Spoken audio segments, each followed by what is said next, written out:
Who wouldn't want to be a little more influential? Whether trying to convince a client, change the boss's mind, or get your neighbor to finally trim their hedges, we'd all like to be a little more persuasive and better at changing other people's minds. How can we do that? Well, here are 3 tips based on the science of influence. First, be a chameleon. Second, harness the drive to be different. And third, pick a proximal peer. These tips will help you be more influential, motivate yourselves and others, and be more successful at home and at work. The first is to be a chameleon. Scientists studied what makes certain people great negotiators, what made people more likely to get a good deal even when reaching an agreement seemed tough. They looked at hundreds of negotiations, and they found that one simple trick led negotiators to be 5 times more successful. 5 times more likely to reach a deal and get a bigger slice of the pie even when it seemed tough, when all seemed lost. That trick? Subtly imitating or mirroring their partner's mannerisms. Imagine sitting across the table from someone else in a tough negotiation. And imagine that person crosses their legs. Well, if these people's partner crossed their legs, the person did the same. If their partner tilted their head to the side, they did the same. And if their partner gestured with the right hands, well, they imitated that as well. Just like chameleons change color to fit their surroundings, negotiators who subtly copied the behavior and language and mannerisms of the person they were talking to had much better outcomes. And it's not just in negotiations. The same tricks work in all sorts of contexts. Take a sales context. Waiters and waitresses who mimic their patron's order word for word get 70% higher tips.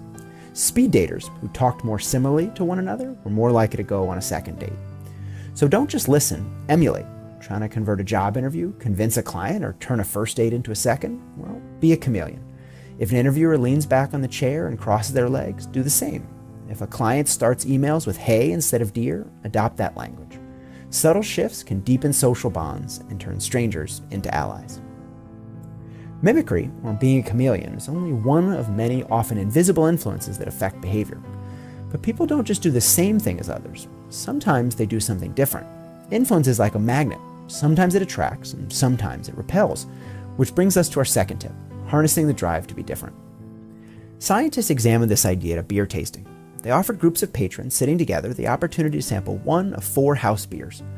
After drinking the beer, customers answered a couple simple questions. How would they like the beer? Did they wish they had chosen a different one? And there was one additional detail. Half the tables went around the normal ordering process. The waiter gave them the menu, told them about each beer, and then went around the table one by one, asking which beer people wanted. At the rest of the table, people ordered privately. The waiter still gave them menus and described each beer, but customers marked down their order on scraps of paper, folded them, and handed them in so no one else could see what they ordered. The 2 ordering situations were almost identical. Everyone chose from the same set of beers and received the same information. The only difference was whether people knew what others had selected before making their own choice, whether they knew what other people had chosen before choosing themselves. But when researchers analyzed the data, they found a striking gap between the 2 groups. People who knew what others had ordered were much less satisfied with the beer they chose. Just happening to see what others are choosing made them much less satisfied with their own choices, and they were 3 times as likely to regret their choice. Why? Well, because many of the people who had seen others' choices had switched their order to be distinct. They picked a different option than they normally would to be unique, to avoid ordering the same beer as someone else. Sometimes people don't want to be the same as everyone else. Sometimes they want to be different. Particularly if people feel like too many others are doing something, they may want to do something separate and different and be unique. When talking about a famous restaurant, for example, Yogi Berra famously quipped, "Nobody goes there anymore, it's too crowded." And the same thing can be said for anything that gets too popular. Once something becomes too popular, some people avoid it and they go ahead and do something different. We've talked about being a chameleon and harnessing the drive to be different. And now we'll discuss the third principle, picking a proximal peer. How can we push ourselves to get off the couch and start exercising, or motivate ourselves to take an action? And how can we influence and motivate others? Well, it turns out that social comparisons, or comparing ourselves to others, is a great way to motivate ourselves and others to take action. Scientists went door to door in one community in California, and they tried a number of pitches. One was about saving money. They told people they could save lots of money by being helpful and nice to the environment, turning down their air conditioning and turning down their heat.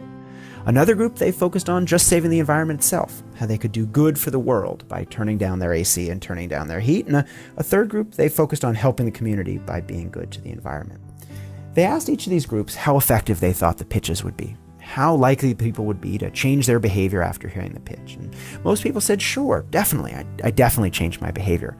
But then the scientists followed up a few months later and looked whether people actually changed their behavior. Did those pitches actually lead them to use less energy? And it was almost like the scientists hadn't come by at all. People didn't change energy consumption one bit. Why didn't it work? Why did all these pitches fail? Well, there was actually a fourth pitch that turned out to be quite effective. It wasn't about money or about saving the environment or about helping your community. Very simply, it was about what other people were doing. People that were told their neighbors were saving energy, their neighbors were using fans or turning down their air conditioning or turning down their heat, were more likely to save energy themselves. Just knowing what other people were doing was enough to get people to take action. It's clear then that others can motivate us to work harder and save energy, but does it matter how our performance matches up to theirs? Imagine receiving an energy bill that says your neighbor is using half as much energy as you, or trying to work out with someone who is twice as fast or could lift twice as much. Would you still feel motivated, or would you give up? Well, peers can be a powerful motivating force, but not all peers are helpful. It turns out it depends on how your performance stacks up to the competition. So rather than comparing yourself or others to just anyone, pick a proximal peer, a comparison that makes you or others feel close or slightly behind. If you're trying to motivate a sales team, compare their performance to a competitor who's doing slightly but not too much better. If you're running a 10K, pick someone slightly faster than you to use as a pacer. Comparing people or yourself to others that are just slightly ahead will increase motivation and performance.